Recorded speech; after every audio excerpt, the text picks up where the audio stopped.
Саламатсыздарбы, сиздерди бүгүнкү күнгө даярдалып чыккан жаңылыктар менен тааныштырабыз. Андыктан биздин Сокол Медиа YouTube каналына катталып, пикир калтырганды унутпаңыздар. Япония Кыргызстандын саламаттык сактоо тармагына 7,6 миллион доллар кайтарамсыз жардам бөлөт. Бул тууралуу финансы министрлигинен билдиришти. Маалыматка ылайык, финансы министри Алмаз Бакетаев менен Япониянын Кыргызстандагы элчиси Хидеки Года жана эл аралык кызматташтык агенттигинин Кыргыз Республикасы жагы туруктуу өкүлү Кавамасто Хируюкин катышуусунда Бишкек шаарынын жана Чүй облусунун медициналык жабдууларын жакшыртуу долбоору боюнча алмашуу ноталарына жана гранттык макулдашууга кол коюу аземи өттү. Ошондой эле жогулушууга Кыргыз Республикасынын саламаттык сактоо министрлиги Гульнара Батырова жана Жогорку кеңештин депутаты Талабек Масабиров катышты. Бул долбоорлорду ишке ашыруу үчүн Япония өкмөттү 999 миллион япон йен 7,6 миллион доллар грант берип жатат. Долбоордун максаты саламаттык сактоо уюмдардын жугуштуу эмес оорулардын диагностикалоо жана дарылоо үчүн медициналык жабдуулар менен камсыз кылуу. Кыргызстанда май куюучу бекетте сатылган бензиндин ар бир литринен салык алуу каралууда. Ал акча жалпы жолдордун кароого жумшаларын айтышат. Транспорт министрлиги мындай идеяны былтыр көтөрүп чыккан. Эми бул мыйзам долбоорлорун министрлер кабинети парламенттин кароосуна жөнөттү. Бул жерде ким көп жүрсө ошол көбүрөөк төлөйт деген принцип сунушталууда. Айдоочулардын чөнтөгүнөн канча акча кетери азырынча белгисиз. Анын көлөмүн министрлер кабинети аныктап бермекчи. Мындан сырткары утилдештирүү төлөмүн киргизүү каралууда. Документтин негизмесинде Кыргызстанда 1,4 миллион автоунаа бар экендиги, алардын ичинен 1,1 миллион жеңил машина айтылган. Акчанын жол фондуна которуу сунушталып жатат. Жолдорду карап, оңдоп түзөп туруш үчүн жылына 10 миллиард сом керек. Ал эми иш жүзүндө 2 миллиард же трассанын 1 жакырымына 100 сомдон бөлүнөт. Кыргыз Республикасынын министрлер кабинетинин төрагасы Акылбек Жапаров мамлекеттик салык кызматынын коллегиялык жыйынынын жыйынтыгы менен иштеги начар көрсөткүчү үчүн республикалык аймактарындагы салык кызматынын 4 башкармалыктарынын жетекчилерин кызматтан алуу сунуш берди. Кызматтан алуу керек болгон тизмеге Таш көмөр, Майлуу суу шаарларынын жана Токтогул, Ысык Атай райондорунун салык кызматы башкармалыктарынын жетекчилери кирди. Кызматынан төмөндөтүү үчүн Токмок шаардын Ысык көл, Тоң, Жети өгүз, Түп, Москва, Манас, Алай, Өзгөн, Сузак жана Базар Коргон райондорунун салык кызматы башкармалыктарынын башчылары сунушталды. Белгилегенде министрлер кабинетинин башчысы Москва райондук салык кызматы башкармалыгынын жетекчисин ал жалгыз аял болгондуктан кызматтан төмөндөштүрүүнүн суранып катуу сөгүш берүүнү сунуштады. Жогорку кеңештин депутаттары Түркияда катталган зилзаланын кесепеттерин жоюуга көмөктөшүү максатында 2 күндүк эмгек акысын которот. Бул боюнча Жогорку кеңештин тиешелүү токтому кабыл алынды.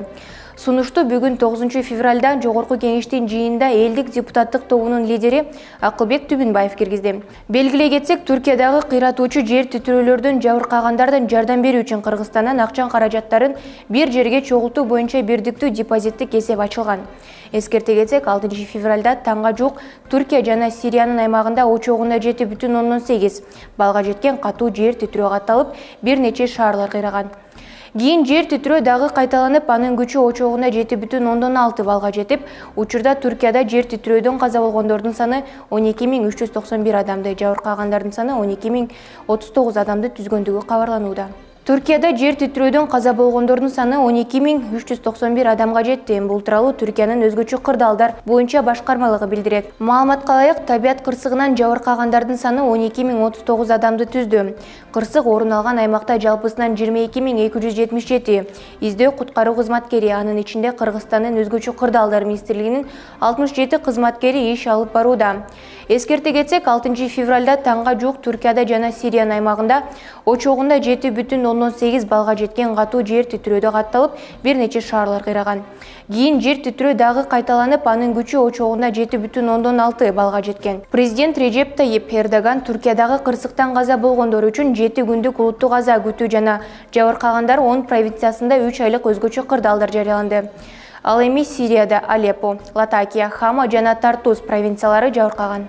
7 февраль күнү Ош облусунун Ноокат районуна караштуу Көкжар айыл өкмөтүндө мектеп директорун коркутуп, обузалап, акча талап кылгандар кармалды. Бул тууралуу өздүк булактар билдиришти. Маалыматка караганда 2023 жылдын 2 февралында белгисиз 4 жигит мектеп директорун унаасын ачкычын алып кетип акча талап кылышкан. Андан соң директорлукту тапшырасың деп $500 талап кылышкан. Мектеп директору 1994 жылы туулган. Ноокат райондук ички иштер бөлүмүнө арыз менен кайрылган соң 7 февраль күнү Көкжар айыл өкмөтүндө тамактануучу жайдан директорду коркуткан жигиттер кармалганы аныкталды. Түркиянын Газиантеп шаарынын мекенине кайтып келүү каалоосун билдирген 17 кыргызстандык Казакстандын атайын учагы менен эвакуацияланды. Бул тууралуу Кыргыз Республикасынын Тышкы иштер министрлигинен билдирди. Бул маселенин үстүндө Кыргызстандын Анкарадагы элчиси, Стамбул жана Анталиядагы башкы консулдуктар менен биргеликте иш алып барды. Түркиядан атайын рейс Астанага учуп келген. Казакстанда Кыргыз Республикасынын элчилиги эвакуацияланган жарандардын андан ары мекенине жетүүсүнө көмөк көрсөтөт, деп билдирет министрлик. Мындан тышкары Газиантеп жана Кахраманмараштан Аналия жана Анкара 20дан ашык кыргызстандыктар эвакуацияланган. Ошондой эле Хатайдан 10 кыргызстандык коопсуз аймактарга жеткирилди. Ушул жана башка жаңылыктарды Сокол медиа сайтынан окуй аласыздар. Сиздер менен мен Аделина Бакытова.